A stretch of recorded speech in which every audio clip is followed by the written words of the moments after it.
السلام عليكم ورحمة الله وبركاته إن الحمد لله وكفى وسلام على عباده الذين اصطفى أما بعد সকলে কেমন আছেন? আলহামদুলিল্লাহ, আল্লাহর অশেষ মেহেরবানিতে আমি ভালো আছি। আশা করি আপনারা ভালো আছেন। আজকে সম্প্রতি একটি বিষয় নিয়ে হাজির হলাম আপনাদের সামনে দীর্ঘদিন পরে। বাংলাদেশে চলমান একটি আতঙ্কর নাম হচ্ছে রাসেল ভাইপার্স বা চন্দ্রঘোড়া সাপ। এই প্রসঙ্গে কিছু কথা, কিছু সতর্কতা, কিছু উপদেশমূলক কথা নিয়ে আজকে হাজির হলাম ইনশাআল্লাহ, আল্লাহ যদি বলা তৌফিক দান করেন।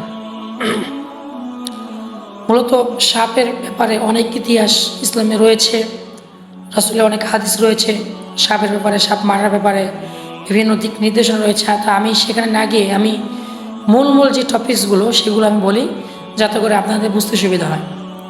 প্রথম কথা হচ্ছে, সাপ সহকারে যত ধরনের বিষধর প্রাণী আছে, এই সমস্ত প্রাণী থেকে বাঁচার জন্য রাসূলুল্লাহ সাল্লাল্লাহু আলাইহি ওয়াসাল্লাম আমাদেরকে একটি দোয়া শিক্ষা দিয়েছেন, যেটি রয়েছে সহিহ মুসলিমে।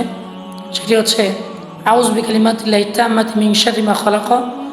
আর কাউকে বলে ফুঁক দেওয়ার জন্য রয়েছে উইযুকুমা বিকালিমাতিল্লাহি তাম্মা মিন কুল্লি শাইতানিন হাম্মা ওয়া মিন কুল্লি আইনিন লাম্মা। এই দুইটির একটি, এই দোয়াটি পড়ে গা মাসেহ করা, এটা নিয়ম একটা। দুই নম্বর যে নিয়মটি সেটি হচ্ছে যে আল্লাহ তাআলার কাছে এই বিষধর সাপের থেকে আশ্রয় প্রার্থনা করা। তৃতীয় হচ্ছে, যদি সাপে কামড় দিয়েই বসে তাহলে সেই স্থানটাতে সূরা ফাতিহা ইখলাসের সাথে পাঠ করে সেই থুতু নিয়ে সেখানে লাগানো। এগুলো হচ্ছে শরীয়তের নিয়ম অনুযায়ী কিছু নিয়মকানুন।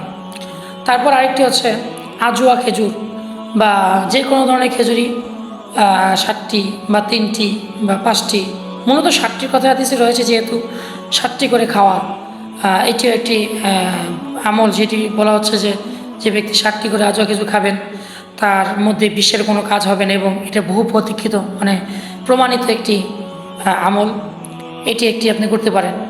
আর পাশাপাশি যে জিনিসগুলো আমাদের করতে হবে, যেহেতু আল্লাহ সুবহানাহু ওয়া তাআলা আমাদেরকে কাজ করার জন্য বলেছেন, উন্নত দানকে তিনি, সেজন্য আমরা করতে পারি যে এই সাপ যেখানে থাকুক না কেন বা যেখানেই হোক না কেন, আমরা সাবধানতা অবলম্বন করে চলবো। আমরা কোনো জঙ্গল গেলে বা কৃষকরা মাঠে গেলে দলবদ্ধভাবে আমরা সেখানে যাতায়াত করবো। আমরা সেগুলোকে বিষধর সাপ যদি হয়ে থাকে বা সেটি যদি আমরা চিনতে পারি, সেগুলোকে আমরা হত্যা করে ফেলবো। এই জিনিসগুলো হচ্ছে পারিপার্শ্বিক, আর এই জিনিসগুলো এইভাবেই আমাদেরকে করতে হবে।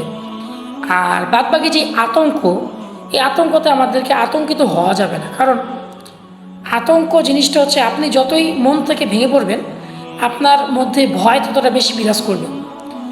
এমন একটি গবেষণা রয়েছে, যেটা উইকিপিডিয়াতে বা গুগলে পাওয়া যায়, যে অনেকদিন আগে আমেরিকান ডক্টররা তারা গবেষণা করে দেখেছিলেন যে মানুষের মনোবল হচ্ছে সমস্ত রোগের প্রথম ওষুধ হচ্ছে এটা। তো আমরা যদি মনোবল আমরা হারিয়ে ফেলি, যদি আতঙ্কিত হয়ে পড়ি, তাহলে কিন্তু আমাদের কোনো কিছুই কাজে আসবে না।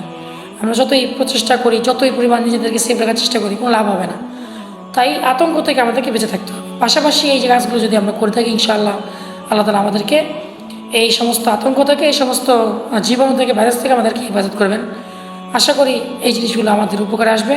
আমাদের সকলকে আল্লাহ তাআলা এই জিনিসগুলো মানার, জানার এবং আমল করার তৌফিক দান করুন। আমিন। আসসালামু আলাইকুম ওয়া রাহমাতুল্লাহ।